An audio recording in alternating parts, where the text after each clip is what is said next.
Is what you see in the media the actual truth? Very topical topic for us to get into. Welcome to another edition of The Good, Bad, and Ugly of Business. I'm your host, Catryn Becker, and in this podcast, we bring in all sorts of amazing people because we want to learn what they have learned in their career to make them successful. Because behind every successful person, there are learnings and failures and wrong turns and yields. All of it comes together to make them successful. Because while a smart person can learn from their own mistakes, a genius can learn from the mistakes of others. And we know all you listeners are geniuses and you want to listen about this next guest. So please make sure to turn up your volume. He is an entrepreneur that has done it all, has seen it all, has stories out the wazoo. He is a celebrated podcast host himself, so he definitely has the gift of gab. Thomas Brainsky, welcome to the show.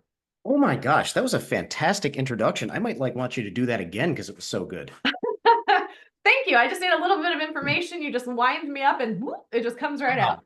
really well played. So, for the audience, if my voice does not sound like it normally would if you listen to my podcast, which is Brainsky Unleashed, that is 5 stars. Don't forget to hit subscribe on that one. Very important. I am currently suffering from the coronavirus. It is my 8th time. Very excited about this, but there was no way on earth I was going to miss this opportunity to speak to you today. Well, and I am so honored that you would come on, even having not being feel the best. But you've had the opportunity to do some really amazing things in your life, and you deal a lot with planes and jets, which is part of why you think you might got the coronavirus this time around. So please give us a little bit of taste of what that is, and then we'll start getting into the juicy questions. All right. So, long time ago, In a I land began far away? in a land far away. I began my career as someone who had no clue. And I had to find my way in life. And I did not have the benefit of wealthy parents. I had a horrible education. I graduated literally, I want to say it was like 13th or 14th from the bottom of my class in high school. And so I was not a great student. Um, but what I did do is I was always a hard worker. I always had this work Mm. ethic in me. I always did a good job at whatever it was. And at one point, my father said to me as I was losing a place to live because I wasn't going to be able to stay at home, long story on that, parents divorcing, big mess.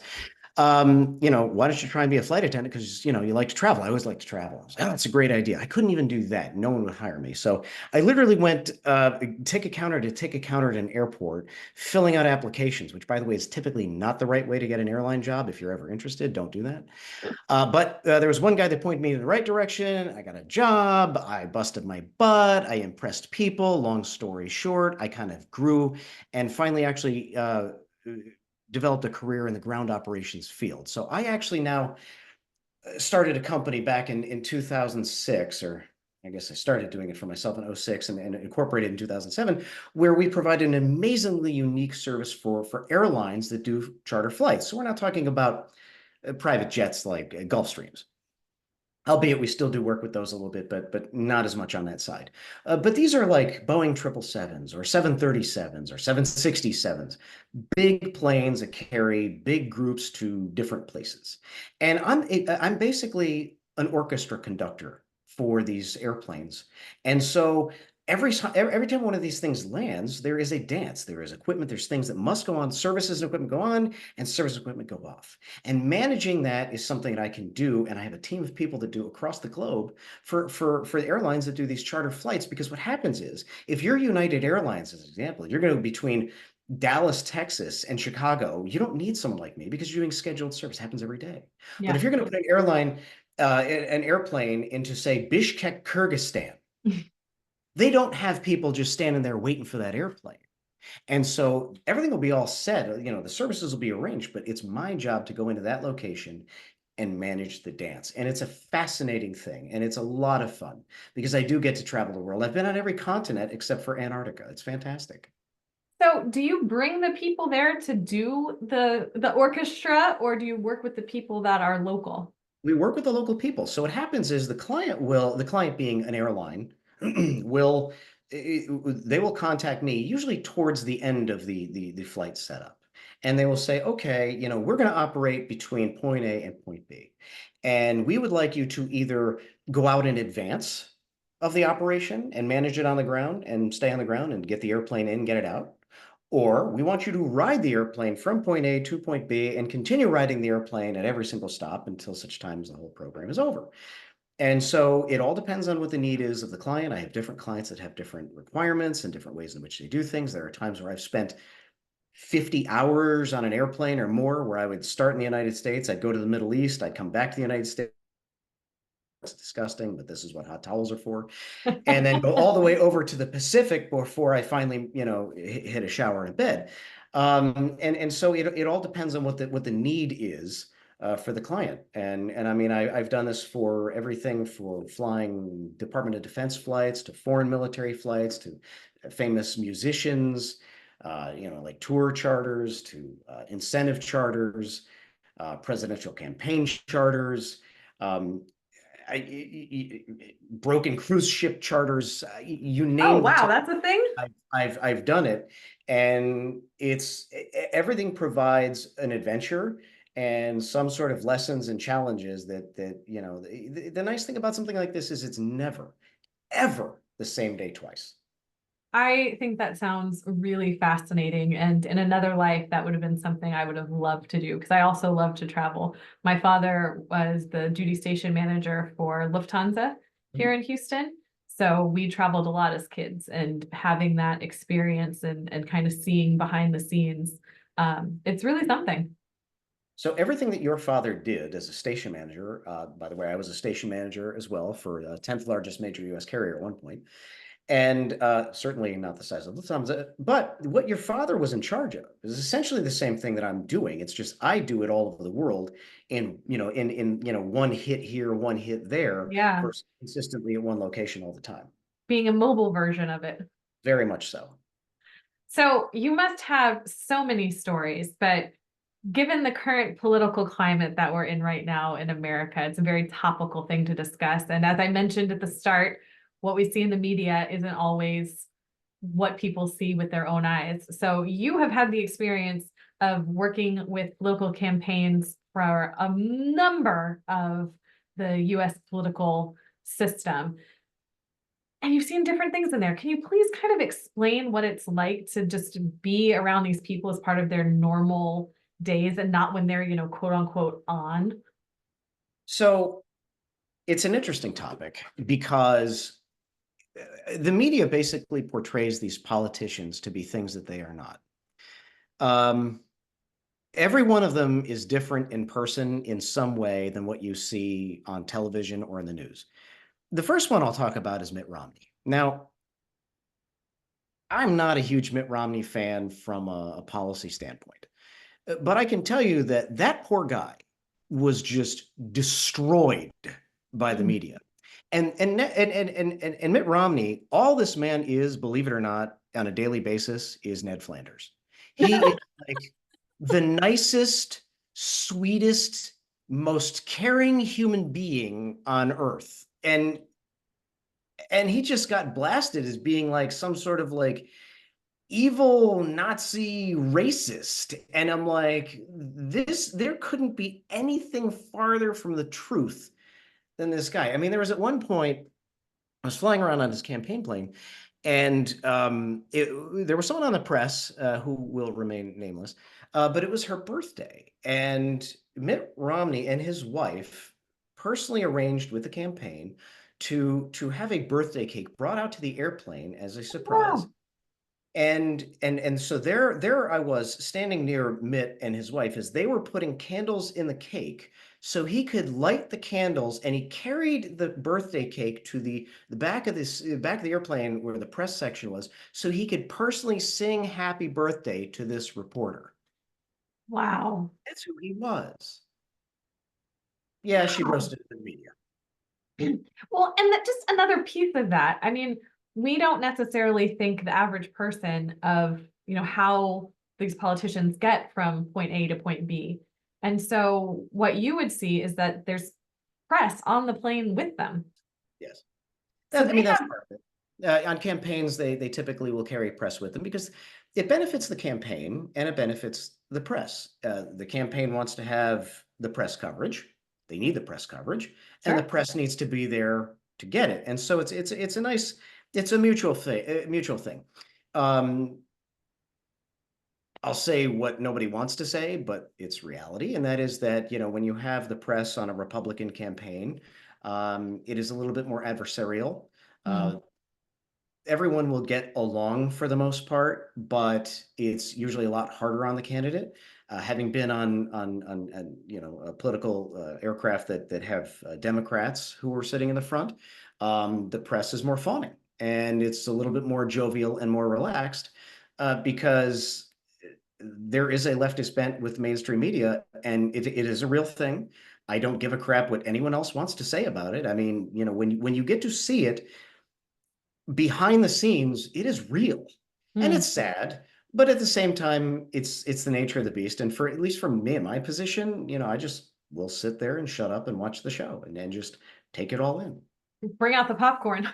Basically, absolutely. And it's a fun ride no matter what. I mean, there are things that do take place, which, you have moments that you see where a candidate will come back and talk with the press. Some of it being off the record and some of it being on the record. And usually those off the record conversations are they're human. There are such human sides of these people, and nobody unfortunately ever gets to see the real true human sides. Mm.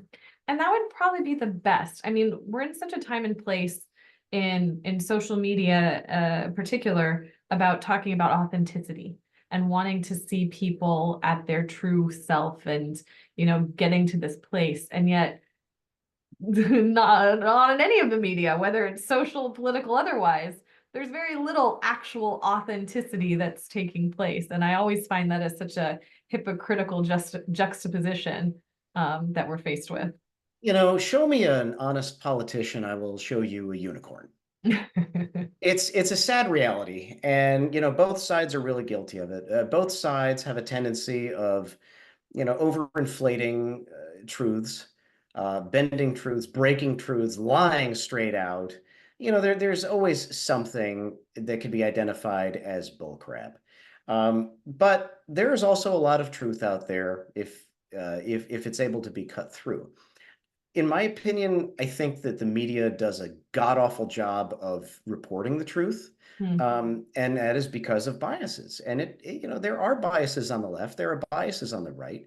I think there's far more mainstream networks that do more bias on the left than the right, but you still have the biases on the right for sure that Sure. may choose to ignore certain facts or details that doesn't make their guy look good.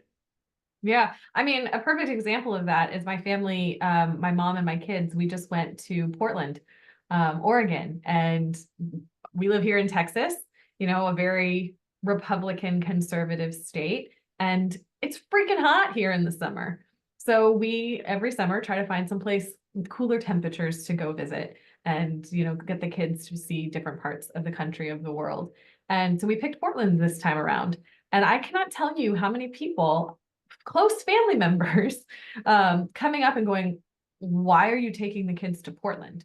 Like, that's dangerous. You're going to get mugged and it's tent city and it's just horrible and all of these awful things. And it was like, well, there's lots of things to do outside the city. Like Mount Hood's there, the coast is there, like we'll be fine. And I have to say, we had a lovely time. Portland is a beautiful, beautiful city, and it was really great to see it with my own eyes and form my own opinions rather than just accepting what people had told me, or said about something else. And I wish everyone had the opportunity to see more of this with their real eyes. You know, that brings up something that's worth mentioning. Um, I really wish that anyone who was vehemently anti-Trump would take the time to actually suck it up long enough to go to a Trump rally and be surrounded by Trump supporters. Hmm. In the same way, I really wish that a ardent Trump supporter would take the time, can't say Biden anymore, but would take the time to possibly go to a Harris rally and be around the people Yeah. and make a decision at that point. Because what most people seem to forget is that these are still human beings, and all of their followers are human beings. The media has done such an amazing bang up job at painting everyone who doesn't agree with them as the great Satan. it really does detract from the reality of what does exist. I have been to political rallies before. I have been around supporters of both sides before, Mm. and they're all good people. They Yeah. really are. They're good people. They're good meaning people. Um, the candidates themselves, they're not evil people. I mean, oh my gosh, I cannot tell you how many times I'd had people tell me, I think Barack Obama might be the Antichrist. Listen, Barack Obama, I didn't agree with his politics, but this man shook my hand all the time and thanked me for what I was doing. Mm. He's a good guy. He's a Yeah. good guy. It doesn't mean that you have to vote for him, but it doesn't mean that he's Satan. He's not the Antichrist. I've had people who tell me that Donald Trump is the Antichrist. Donald Trump is not the Antichrist. I know people in Donald Trump's organization. These are amazing, good, hardworking, wonderful people that will tell you how generous and kind Donald Trump is, how Donald Trump bends over backwards to help people and doesn't need attention to do it. Yeah. They're, Especially when doing it when there's not cameras around. these people do really amazing things without cameras around. The problem is the cameras and the people who speak behind the cameras. And they just take whatever they see and twist it to whatever they want it to be. And it's all bullcrap. Mm. And Yeah. so the argument should always, always, always be about policy. Pay no attention to anything with fodder. Just focus on the policy. If you agree and you like the policy, go with that because the personality, whatever you're seeing, is not what you actually see. Period. Yeah. End of story. It always irks me when anyone's compared to Hitler because I feel like it diminishes what Hitler did, which was so atrocious. It's true. By making so many comparisons to him, it's like, well, then was he really that bad if there's so many people like that? Right. And that's a completely fair argument. And unfortunately, there's so many people that just jump to that conclusion because it's easy, but Yeah. it's uneducated and it's ignorant. But people Mm. go there because they think, well, this is just easy. And I've got my keyboard, I'm a warrior, and I'm gonna say what I want to say, and I'm a tough guy, and I believe what I believe, and it's all over social media, and it's all bull crap. All of it. These are human beings. They are not perfect. They put on their pants just like everybody else. They make mistakes just like the rest of us. And they have enough gusto to run for office and get torn to shreds by the media or propped up by the media and fight against the media because they know that they're going to get torn to shreds and they still have enough gusto to put up with the sheer hell that is their daily life because they have something inside of them that says they want to make a difference. So Mm. like I said, the key to any vote cannot be what you hear about the person. Whatever the media says and whatever you believe about the person is bullcrap. The key is in the policy. If you don't actually get the policy, if you don't hear policy statements, that is a red flag. If the argument is this person against me is evil, they want to destroy democracy, blah, blah, blah, blah, blah, without any policy whatsoever, that's a red flag. That means that you aren't actually getting what they will do. Yeah. If you're going to base your vote on that, you are now an uneducated voter. I'm sorry. If that's I don't need controversial, I that. don't care. That is reality. If your policy may align with, say, Trump, because you align with immigration or you align with a tax policy and you happen to like that, but you think he's a bad guy, so therefore you won't vote for him, I'm sorry, you are now voting for the uneducated. That is a fact. You are now going to vote against the policy that you like. Kamala Harris has yet to make policy statements. To me, that is concerning. Now, this is going to date poorly. This podcast will date poorly Yeah. because eventually there will be a president and there will be a time and a place where this will make no sense. But for where we are right now, just so that way there is perspective, she has been given the presidential nod. She is now has the nomination for president of the United States. The left will tell you it's grassroots. That's amazing. Grass grows in 2 days, too. I never knew grass to grow that fast, but that is what the media tells you. Again, these are all spins. Now, Harris's previous positions have been very clearly outlined, and they are not something I agree with. But I don't hear those positions being talked about right now. All I hear about right now is how her opposition is evil. If this is the campaign that is going to be careful what you vote for, because you have to know what your policy positions are. Otherwise, you're an uneducated voter. And something you said a few minutes ago, just about how hard the job of being president is, and that you're going to be torn at from all angles, your personal life ripped to shreds, decisions you made in your 20s when I think so there's two thoughts I have on this. The first one is, I remember growing up, kids talking about, I want to be president when I grow up someday. Now I feel like I hear my kids being like, I want to be a YouTuber. Right. I want to be an influencer. It feels like that power has shifted away because it's still about wanting to have some sort of power. Right. Right. So that element is still underlying it, but now we're not seeing that so much as being the president. They're no longer necessarily the leader of the free world when we're so divided in that form. So I think that's just such an interesting way to kind of look at where things are going. And I had a second thought, but it's lost. It's left the brain. There was two things, but now there's just one. It happens. Most people are not familiar with the Federalist Papers. And in the Federalist Papers, it was basically like, if you read them, these are the founding fathers basically sharing with us the arguments for or against how they came up with the Constitution and the structure and everything that they put together. And one thing that was very clear in the Federalist Papers is that they were very much against using DC jobs, right? Using, be it the Senate or the House or even the presidency for these paid positions, because they recognize that you will never have men of honor, and no, not honor, men of virtue, if you give them power and money. See, power and money corrupt. You could have power or you could have money, but when you put them together, you have corruption. They were very afraid of that. And we got away from that. As a matter of fact, most people don't even recognize that at some point in time, the Senate changed to be representing the people. So, I mean, think about how we vote, right? So we vote for senators in our elections, don't we? Mm-hmm. That's never the way it used to be. And most people don't even know that. Well, that's why, because we're not actually a democracy. We were a representative Republic.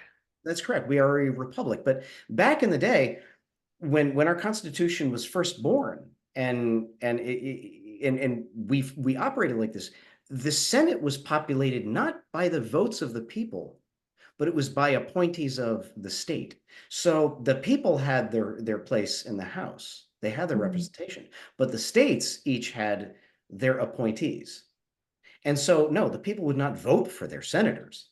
But now all they've done is taken the upper house and combined that with the lower house and treat it basically as the same, only with different term limits. And I would argue that that was a big mistake, because who is really watching out for the state? No one. It's all just about the people and the will of the people, which that sounds great, but the people are people who belong in states. And I really do wish that we would go back to having the state, the good of the states being represented, because then you might actually have a little bit more power with things like immigration and the border. Right. Think about what happens with your state and what the influx is. I have to say, one of the smartest things I've ever seen was what Governor Abbott did and DeSantis followed with, which is putting people on buses and literally transporting them to places where it wasn't a problem before. But now they're going, oh my gosh, in New York, hey, it's a Texas problem. We're a sanctuary. Oh yeah, are you a sanctuary right now? How's that working out for you? Because it's not something that's fair, and it's not something that you guys should bear the burden of. And had there been true state representation, there would have been more fighting on behalf of the benefit of the state as a whole, versus just simply the whims of the voters of the state, which totally does belong absolutely with the House of Representatives.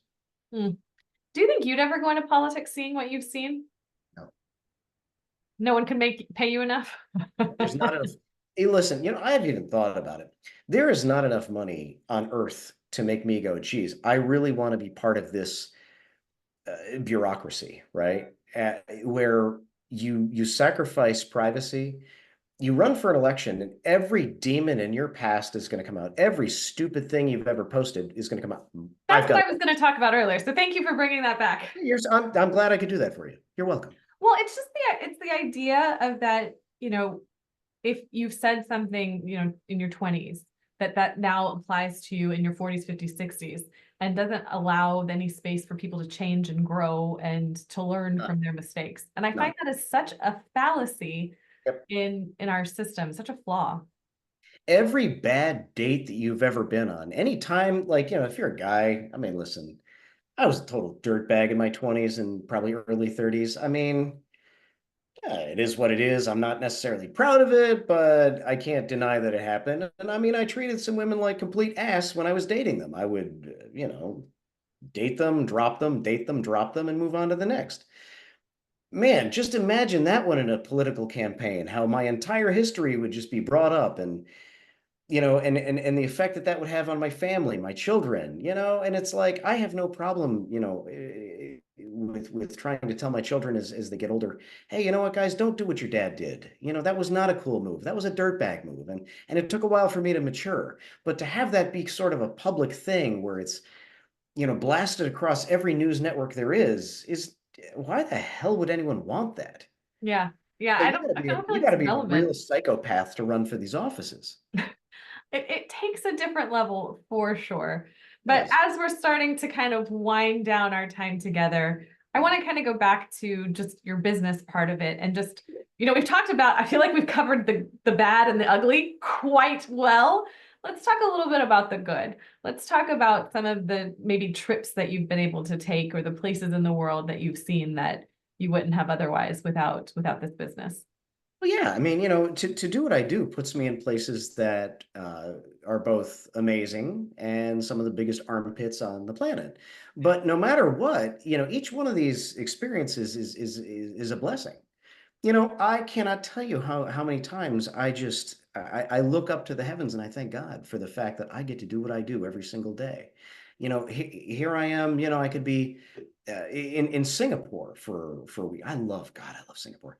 I could be on the ground in Singapore and it's like, oh my gosh, thank you, God, because I'm being paid to be here all over Europe. I got to fly into Israel and rescue Jews to get them out of harm's way Mm, after October 7th. I mean, you want to talk about something that just hits you to your core and how important that is. yeah. And I've done rescue movements before, and those are always touching, but that one was really something. Mm, Helping people just get away from harm's way. I've done that, or bringing soldiers home from war. My God, to hear an airplane when you bring a packed airplane full of smelly, sweaty soldiers out of the Middle East, and you touch down in the United States, and you hear that eruption of cheering because they are so happy to be home and safe. I cry every time. It gets me yeah. every time. And so it's one of the most glorious jobs that I could ever ask for. And it's so niche, like it's not like everyone can do it, but yet Right. God has blessed me with this. And it is an honor to live and do it every single day. And I'm grateful for that every day. It's fantastic. It's such a beautiful thing to think about, just, the circuitous path that life takes. Like it's not like being a number 13th from the bottom in your high school, being like, this is what I'm gonna do, not having that knowledge. Was there some sort of, support or faith or something that helped you just to keep moving and keep going forward as this kind of opened up for you? Yeah, that's a great question. Number one, you have to be comfortable with failure. You have to be. Anyone who has succeeded in life did it because they failed a lot. Hmm. I mean, that's just a fact. You know, when I decided to go out on my own, I was blessed because I have a great wife. And when I came to my wife and I said, I want to leave my job because I just got written up for something so stupid. And as part of the write-up, they basically said that I had to prioritize the company over any personal matters. And I thought that was really gross after putting my whole heart and soul into this company for 10 years. And I love the company to this day. They're bankrupt. I would work for them again in a heartbeat. I would take whatever effing pay cut I could to work for them again because they were such a great company. But this one particular individual really stuck it to me, and I didn't appreciate that. But I said to her, I think I could do this on my own. And she had enough belief in me and enough trust, enough faith to say, you know what? If we've got to flip burgers, we'll flip burgers. Go follow your dreams. Having that support staff under you makes a big difference. It really does. And believe me, it was not rainbows and lollipops. It has never been rainbows and lollipops. I may talk gloriously about what I do, but I have been sued multiple times by bankrupt airlines where their secured creditors want their money back to the tune of hundreds of thousands of dollars, because that just happens to be a thing in this industry, and it's disgusting. And you can't just erase it and make it go away. And so there's a lot of pain and frustration. There's a lot of mistakes that you could make along the way in any business. But it's what you do with it and how quickly you get up and how quickly you recalibrate that makes a world of a difference. And you can't be afraid of that. You got to have a solid steel gut to be able to take the shots that you take and get back up. If you don't have that, I would encourage you to stay with your jobs. Not everyone is destined to run their own businesses. Right. If you are that afraid, then stay where you are. But if you do not have that fear, if you know that you can take a body shot or 10 of them and still get back up and try again and not quit, then maybe you are suited for something like this. Truth bomb. And I'm going to tell you something else. Tell me something else. I'm going to tell you something else because I want to bring it up. I was flying recently with a very young flight attendant, and I really, really enjoyed my time with her because she was a very inquisitive person. She asked a lot of questions, and she's a very curious person. And I don't usually come across a lot of curious people anymore. Usually people are just so focused on, their phones and looking down and not being curious about other people around them. And so I found her fun to talk to because she wanted to learn more. And it dawned on me. I thought, you know what? I'm going to teach this person how to be a millionaire. Because it's extremely easy to be a millionaire. And most people do not know it. And I guarantee you, you probably do this for your kids. Maybe you do, maybe you don't. If you don't, you will. But most people have no idea how to become a millionaire, and they certainly don't teach their kids how to do it. But it's very simple. And it involves compound interest. And it's very simple. You just simply take money and put it into an account that bears interest or does mutual funds or whatever that gets about 10% or more, which there's plenty of them out there, by the way. Yeah. And you just want to make sure that they're old and been around for 20, 30, 40, 50 years and have a long track record of producing more than 10% over that term. And you just keep investing in it. And you put, say, $1,500 or $2,500 away for a kid. And as long as you put X amount away per month, if it's $50 a month or $100 a month for a kid, and then you just teach them, this is not your college money, this is not your car money, this is not your house money, this is not your wedding money, this is your retirement. And you just have to keep putting that $100 away every single month until you turn 65. And all of a sudden, when you hit 65, you will probably be worth, I don't know, between 1.8 and $2.5 million. But that takes discipline And consistency. And we live in an instant gratification society, Tom. But that is my gift. And if anyone actually wants to listen to this and take that very simple advice, you will turn your children into millionaires and change your entire family tree forever. Because there's one thing that the government cannot do very successfully, and that is to tell millionaires how to live. Good luck with that.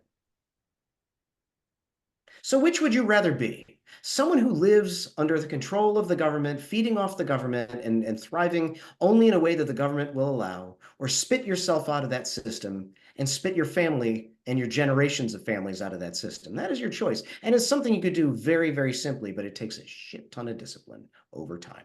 But that is your choice. But it's a pretty great gift to give yourself and to give your generations.